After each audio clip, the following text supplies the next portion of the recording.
Let me ask you something. Think back to the first time you really messed up with money. Not a small thing. I mean the kind of mistake that sat in your stomach for weeks. Maybe it was blowing your savings on something you thought was a sure thing. Maybe it was ignoring a bill until it turned into 3 bills. Maybe you just woke up one day and realized you had nothing saved and no idea where it all went. That feeling, it's not just embarrassment, it's something deeper. It's this quiet, creeping sense that maybe you're just bad at this, that other people somehow got a handbook you didn't. Here's what I want you to hear right now, before anything else in this video. That feeling is lying to you. Because the truth is, the most important financial skills most people have, they didn't learn them in school. They didn't read them in a book. They learned them the hard way, through the mistake, through the sting of it, through having to figure out what went wrong and why. And today, I want to walk through some of those lessons, not to make you relive anything painful, but because I think there's something incredibly freeing about looking at your past financial mistakes and realizing, oh, that wasn't failure, that was tuition. We have this strange cultural relationship with financial mistakes. On one hand, there's the internet full of people telling you to just stop buying coffee, or you only need discipline, as if money problems are just a willpower issue. And on the other hand, you've got the shame spiral, the idea that if you messed up with money, it means something about you, your character, your intelligence, your worth. Both of those narratives are wrong. And honestly, they're both a little dangerous. The willpower story ignores how deeply psychological our relationship with money actually is. Nobody overspends because they forgot that spending costs money. People overspend because of stress, boredom, fear, social pressure, the way they grew up, what money meant in their household. These are not small things you can just white-knuckle your way past. And the shame story? That one keeps people stuck. Because when you feel like a failure, you don't want to look at your bank account. You don't want to open the credit card statement. You start avoiding the very information you need to turn things around. So what's actually true? Financial literacy, real financial literacy, not the textbook kind, is mostly experiential. You don't fully understand what it feels like to have no emergency fund until you have no emergency fund and your car breaks down in the worst possible month. You don't truly grasp the weight of high-interest debt until you've watched a balance barely move despite making payments for 6 months. The mistakes are the curriculum. The question is just whether you're paying attention to the lesson. So let's talk about some of these lessons, the ones that almost nobody teaches you ahead of time, but almost everyone learns eventually. Lesson 1. Income rising doesn't automatically mean security rising. A lot of people get their first real raise or land a better job, and there's this exhale, like, okay, now I can breathe. And for a moment, they can. But then something interesting happens. The lifestyle adjusts. The apartment gets bigger, the car gets nicer, the dinners out become a habit. And somehow, 3 years later, they're earning significantly more than they were and still living paycheck to paycheck. There's a name for this. Lifestyle inflation. And it's not a moral failing. It's actually a pretty natural human response. When you have more, you want to live like you have more. That makes complete sense. But the lesson, the one that usually only clicks after you've lived through a job loss or an unexpected expense, is that security isn't about how much you make. It's about the gap between what you make and what you spend. That gap is where your options live. That gap is what gives you choices. And until you felt what it's like to have no gap, no buffer, no cushion, it's hard to really prioritize protecting it. Lesson 2. The emotional cost of financial avoidance. This one's quiet, but it runs deep. There's a psychological phenomenon sometimes called financial anxiety paralysis, where the stress around money becomes so uncomfortable that the brain starts avoiding anything that triggers it. Checking the account balance, opening mail, filing taxes, having money conversations with a partner. And here's the irony. Avoidance almost always makes the financial situation worse, which creates more anxiety, which leads to more avoidance. It's a loop.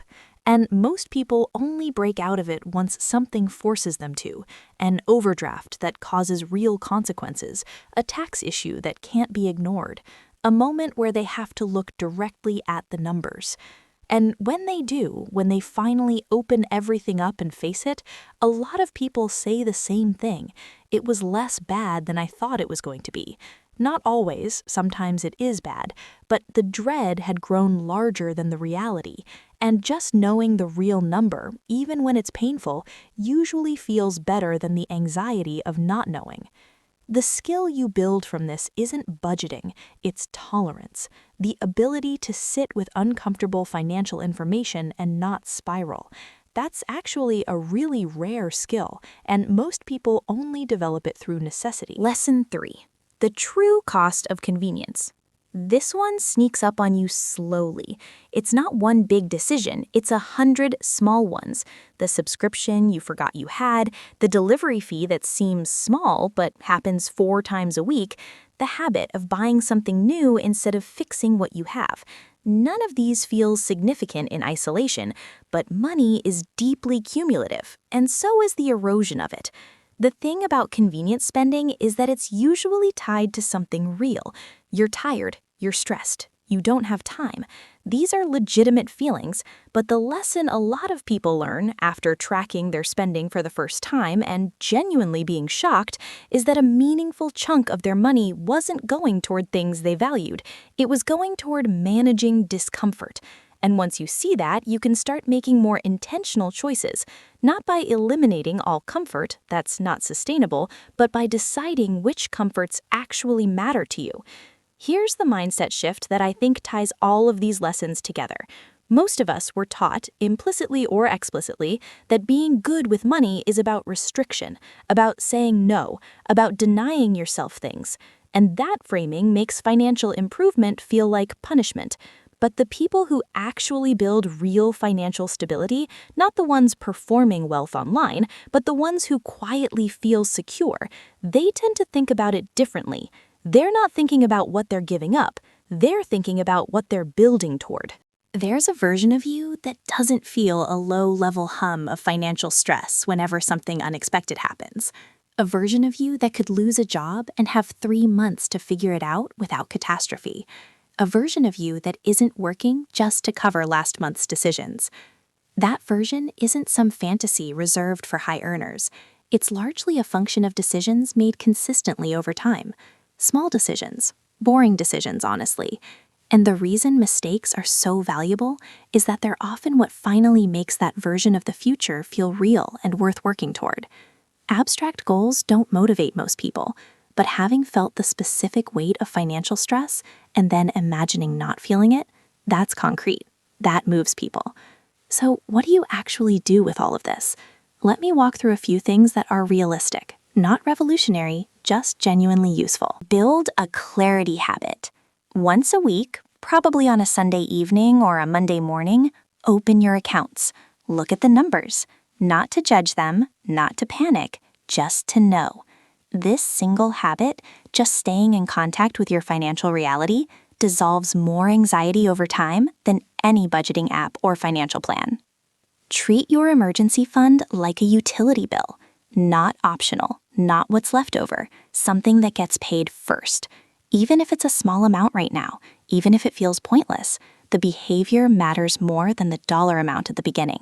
You're training yourself to prioritize the buffer, and over time, that buffer changes the way you make every other financial decision. You take less desperate action. You have more space to think. Do a spending audit without judgment. Not a budget, an audit. Go back 3 months in your bank and credit card statements and just categorize what you spent. Don't try to fix it yet. Just see it clearly. Most people discover 2 or 3 categories where money went that genuinely surprise them, and that awareness alone starts shifting behavior. This sounds soft, but I mean it seriously. Financial shame thrives in isolation. When you start having honest conversations with a partner, a close friend, even just writing it out privately, something releases. You realize you're not uniquely broken. Almost everyone has a version of this story, and that normalization, it makes it a lot easier to actually change. Here's what I want to leave you with. The mistakes you've made with money, the ones you're maybe still embarrassed about or still entangling, they're not evidence that you're bad at this. They're evidence that you were doing the best you could with the understanding you had at the time. That's genuinely what's true for almost everyone. Financial systems are complicated. The way we're raised to think about money is often contradictory or incomplete, and nobody hands you a manual for any of this at the age when it would actually be helpful. But you're here now, thinking about it, trying to understand it better, and that matters more than the mistakes. The version of yourself that makes calmer, clearer financial decisions isn't some distant goal that requires a perfect plan. It's built slowly, through attention, through small corrections, through choosing to stay curious about your finances instead of afraid of them. Progress doesn't look dramatic most of the time. It looks like checking your account on a Tuesday night and feeling slightly less anxious than you did last month. It looks like making one better decision in a moment where the old pattern would have taken over. That's it. That's the whole thing. You don't need to be perfect. You just need to keep paying attention.